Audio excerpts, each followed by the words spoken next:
Hello everyone, welcome to टेक्शन में। आज के सेशन में हम कोबोल से रिलेटेड एक और टॉपिक डिस्कस करेंगे, जहां हम देखेंगे कि कैसे हम एक स्ट्रिंग को एक बड़ी स्ट्रिंग के अंदर से सब स्ट्रिंग को फैच कर सकते हैं डायनेमिकली।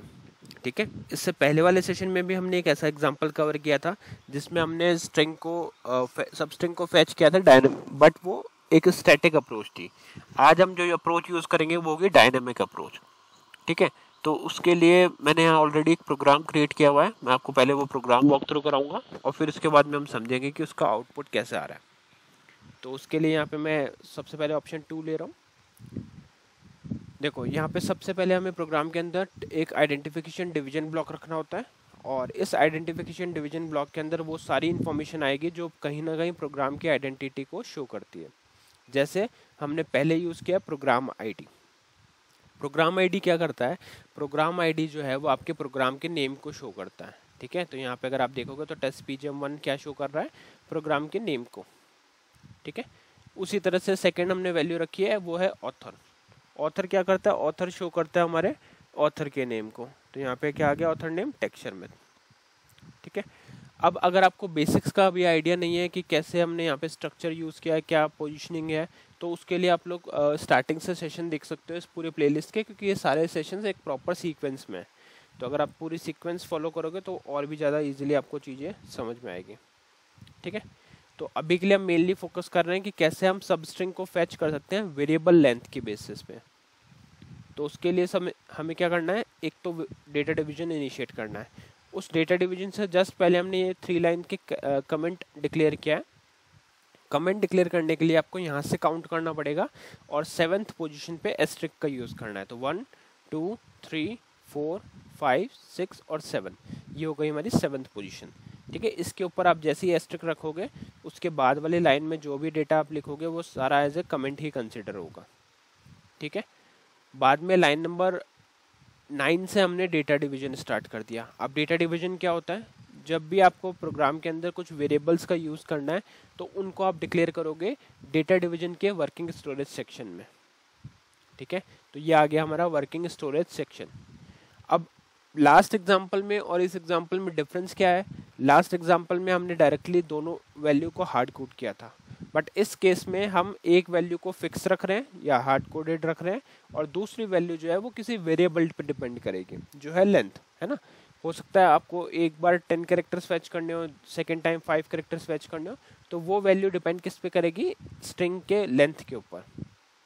ठीक है, या आप हो सकता है स्ट्रिंग लेंथ कैलकुलेट कर रहे हो किसी प्रोसेस के थ्रू, या कोई थर्ड पार्टी टूल आप कॉल कर रहे हो जो आपको रिटर्न कर रहा हो लेंथ, है ना। तो यहाँ पे अब हम देखते हैं कि आज वाली रिक्वायरमेंट के अकॉर्डिंग कितने वेरिएबल की नीड है, उनको कैसे डिक्लेयर करेंगे। तो पहला वेरिएबल हमने यहाँ पे बनाया str1 नेम से। उसके लिए लेवल नंबर रखा 01, डेटा नेम आ गया str1। तो जब भी आपको इस वेरिएबल को throughout the program access करना होगा तो आप यूज़ करोगे str1 नेम। स्पेस के बाद में आपने लिखा PIC x ऑफ 40। PIC क्या डिनोट करेगा? पिक्चर क्लॉज को, और x ऑफ 40 डिनोट करेगा अल्फा न्यूमेरिक 40। ठीक है, फिर आता है हमारे पास वैल्यू क्लॉज। वैल्यू क्लॉज के अंदर हम, ये हमेशा ऑप्शनल क्लॉज होता है, इसके अंदर आप जो भी डेटा रखोगे वो एज ए इनिशियलाइजेशन वैल्यू होगी। ठीक है, तो लाइन नंबर 12 पे हमने इसको इनिशियलाइज कर दिया टेक्सचर में पॉडकास्ट नेम से, एक वेरिएबल वैल्यू डाल दिया। अब सेकेंड वेरिएबल की नीड हमारे को क्यों है? जैसे मैंने बताया कि इस बार हम डायनामिकली लेंथ को पास करने वाले हैं आर्ग्यूमेंट में, तो उसके लिए हमें एक वेरिएबल बनाना पड़ेगा, क्योंकि डायनामिक है मतलब कोई ना कोई वेरिएबल से आप वैल्यू एक्सेस करेंगे और उस वेरिएबल में आप वैल्यू स्टोर करोगे। तो यहाँ पे हम उस वेरिएबल को डिक्लेयर करेंगे। तो उसके लिए आपको सबसे पहले लेवल नंबर लिखना होगा। तो लेवल नंबर आ गया 01, जो डिनोट करता है हमारे हायर डेटा हायरार्की को। फिर आ जाएगा str लेंथ, जो हमारे डेटा नेम है या वेरिएबल नेम है। उसके बाद में लिखेंगे PIC 9 ऑफ 2। PIC क्या डिनोट कर रहा है? पिक्चर क्लॉज को। 9 ऑफ 2 डिनोट कर रहा है न्यूमेरिक 2 डिजिट को। ठीक है, फिर आता है हमारे पास वैल्यू क्लॉज। यहाँ पे भी वैल्यू क्लॉज ऑप्शनल है, बट इस एग्जांपल के लिए हमें दोनों वेरिएबल में वैल्यूज की नीड थी, इसलिए हमने दोनों जगह पे वैल्यू क्लॉज को यूज करके वैल्यू इनिशियलाइज किए। अगर फर्स्ट वेरिएबल की बात करें तो वहाँ हमने स्ट्रिंग इनिशियलाइज किया है टेक्सचर में पॉडकास्ट, और सेकंड वेरिएबल में हमने पास किया 7। अब 7 क्यों किया? क्योंकि हमें इसी वर्ड को फेच करना है। आप चाहो तो और भी दूसरे वर्ड भी फेच कर सकते हो, बट मैं अभी इस एग्जांपल में इस पर्टिकुलर वर्ड को फेच करने वाला हूँ। और इसकी लेंथ मैंने कैलकुलेट करी तो वो कितनी हो गई 7। ठीक है, अब लग ये भी रहा होगा कि ये भी हार्ड कोडेड ही एक तरह से, बट जरूरी नहीं है कि हर बार आप ऐसे वैल्यू क्लॉज को कैलकुलेट ही करें, यहाँ पे मेंशन ही करें। कुछ सिनेरियोज में आप डायरेक्टली किसी प्रोग्राम को कॉल करके वैल्यू फेच कर सकते हो, या कोई भी अदर वे से वैल्यू आ सकती है। बट अभी के लिए बस हम इतना अज्यूम कर रहे हैं कि इस वेरिएबल पे डिपेंड करेगा आपका पूरा स्ट्रिंग, सब स्ट्रिंग। ठीक है, तो इस सिनेरियो में हमने इसके अकॉर्डिंग बनाया, तो यहाँ पे हो गए 7 कैरेक्टर्स। 7 कैरेक्टर्स आने के बाद में आप क्या करोगे, ये आपका जो वेरिएबल है इसके अंदर लेंथ आपने स्टोर कर दी, इसका मतलब str लेंथ जो रहेगा वो कितना रहेगा 7। वेरिएबल रेडी है, डायनेमिक वेरिएबल जो लेंथ के लिए हम यूज़ करने वाले हैं वो भी रेडी है। तो अब हम आउटपुट किस में स्टोर करने वाले हैं, तो आउटपुट स्टोर करने के लिए हमारे पास एक और वेरिएबल है जो है रिजल्ट नेम से। तो इस रिजल्ट वेरिएबल को डिक्लेयर किया सेम वे में। सबसे पहले हायर डेटा हायरार्की शो करा है लेवल नंबर 0 1 से, फिर वेरिएबल या डेटा नेम आ गया result, PIC x of 7। PIC x of 7 का मतलब क्या हो गया, अल्फा न्यूमरिक 7। ठीक है, तो ये तीनों वेरिएबल हमारे रेडी हैं। अब हम करेंगे प्रोसीजर डिवीजन। प्रोसीजर डिवीजन क्या होता है, जब भी आप प्रोग्राम का मेन लॉजिक लिखते हो तो वो आता है प्रोसीजर डिवीजन के अंदर। ठीक है, तो यहाँ से अगर आप देखोगे प्रोसीजर डिवीजन के अंदर हम क्या लिख रहे हैं, हमारी रिक्वायरमेंट क्या थी कि 6th पोजीशन से हमें ये वाला वर्ड फेच करना है और इसकी जो वैल्यू होगी वो डायनामिकली पास करनी है।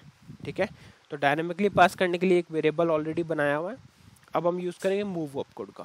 तो यहाँ लिखोगे मूव कीवर्ड है हमारे पास, मूव के बाद में स्पेस str1 जो हमारे वेरिएबल का नेम है, और उस वेरिएबल के बाद में आप क्या करोगे,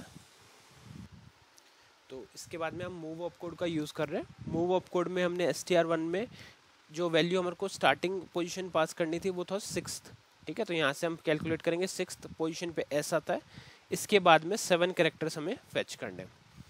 ठीक है, और मूव से जो भी आउटपुट आएगा, मतलब यहाँ पे str1 में 6th पोजीशन से 7 कैरेक्टर की जो भी वैल्यू आएगी वो स्टोर हो जाएगी रिजल्ट वेरिएबल के अंदर। ठीक है, तो ये हमारा हो गया रिजल्ट वेरिएबल। अब अगर यहाँ से पेज डाउन करते हैं तो आपको दिखेगा यहाँ पे लाइन नंबर 20 पे हम क्या कर रहे हैं, डिस्प्ले कर रहे हैं एक्सट्रैक्टेड सब स्ट्रिंग।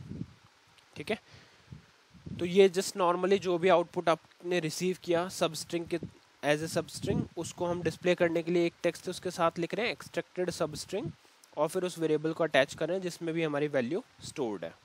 ठीक है, लास्ट में हमने कर दिया स्टॉप रन। स्टॉप रन क्या करता है, प्रोग्राम को टर्मिनेट करता है। तो जब भी आपका प्रोग्राम एग्जीक्यूशन आपको कंप्लीट करना है तो उस जगह पे आप यूज़ करोगे स्टॉप रन का। ठीक है, तो ये सारी चीज़ें करने के बाद में जैसे ही आप इसको कंपाइल करके कॉल करोगे तो ये आपको आउटपुट ला के देगा।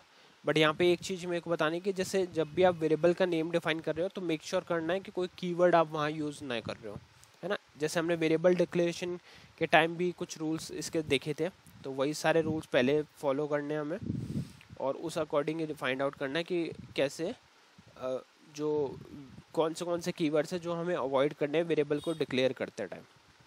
ठीक है, तो अभी के लिए हमने जो भी वेरिएबल्स लिए हैं वो सब रूल्स के अकॉर्डिंग ही डिक्लेयर किया, तो कोई भी इसमें इशू नहीं है। अदरवाइज़ अगर आपने जैसे डिस्प्ले हमारे पास एक कीवर्ड है और डिस्प्ले का ही आप वेरिएबल नेम बना दोगे तो वो एरर देगा, है ना। तो इसको करते हैं अभी कंपाइल करने के लिए सबसे पहले आपको लिखना पड़ेगा फाइल क्या करता है, प्रोग्राम को सेव और एग्जिट करता है। उसके बाद में हम टेस्ट pgm1 जो है हमारे पास उसको कॉल करेंगे, बट कॉल से पहले कंपाइल करना है। अगर आपका ऑब्जेक्ट ऑलरेडी कंपाइल्ड नहीं है तो उस केस में आप 14 लोगे और एंटर करोगे तो वो डायरेक्टली कंपाइल कर देगा। इससे पहले वाले सेशंस में भी मैंने आपको ये काफ़ी बार बताया है, बट अभी के लिए मैं इसको कंपाइल नहीं कर रहा क्योंकि ये ऑलरेडी ऑब्जेक्ट मेरे सिस्टम पे कंपाइल्ड है, तो और मैं रिकम्पाइल नहीं करना चाह रहा, तो इसलिए मैं सिंपली इसको, या फिर आप अगर डिलीट एग्जिस्टिंग ऑब्जेक्ट तो येस कर दो और फिर एंटर कर दो। तो ये देखो क्या हो गया, मैंने ऑलरेडी जो एग्जिस्टिंग ऑब्जेक्ट था उसको डिलीट कर दिया। अब हम करते हैं यहाँ से इसको कॉल। तो जैसे ही आप इसको कॉल करोगे तो आपको आउटपुट मिलेगा एक्सट्रैक्टेड सब स्ट्रिंग में शर्मित। तो यही हमारा डिज़ायर्ड आउटपुट था। अब बात करते हैं दोनों प्रोग्राम में डिफरेंस की। लास्ट सेशन में भी हमने सेम तरह का ही फेच किया था और इसमें भी सेम तरह से ही वैल्यू फेच की। तो डिफरेंस क्या है? डिफरेंस है, पहला अप्रोच हमारा जो था वो स्टैटिक था, अब हमारी अप्रोच डायनामिक है। अब इस केस में क्या है, इन केस अगर आपको कैरेक्टर्स बढ़ाने हैं, सपोज 7 तक यहाँ था, 8 9, 10, 11, 12, 13, 14, 15, अप्रॉक्स 15 अगर आपको कैरेक्टर्स फैच करना है तो आपको बार बार इस मूव वाले ऑपरेशन पे चेंज नहीं करना पड़ेगा। इंस्टेड आप डायरेक्टली उस वेरिएबल में चेंज कर दोगे जहाँ पे भी आपकी वैल्यू है। फिर उसके बाद में अगर सपोज ये मूव आप बार बार प्रोग्राम में यूज़ करो तो हर जगह चेंज करने की नीड नहीं है, सिर्फ एक जगह अपन चेंज करेंगे और उस अकॉर्डिंग वो उसको इनकॉर्पोरेट कर लेगा। ठीक है, तो आई होप आज का ये पूरा सेशन क्लियर हुआ होगा। नेक्स्ट सेशन में बाकी टॉपिक डिस्कस करेंगे। So thank you for watching टेक्शन में।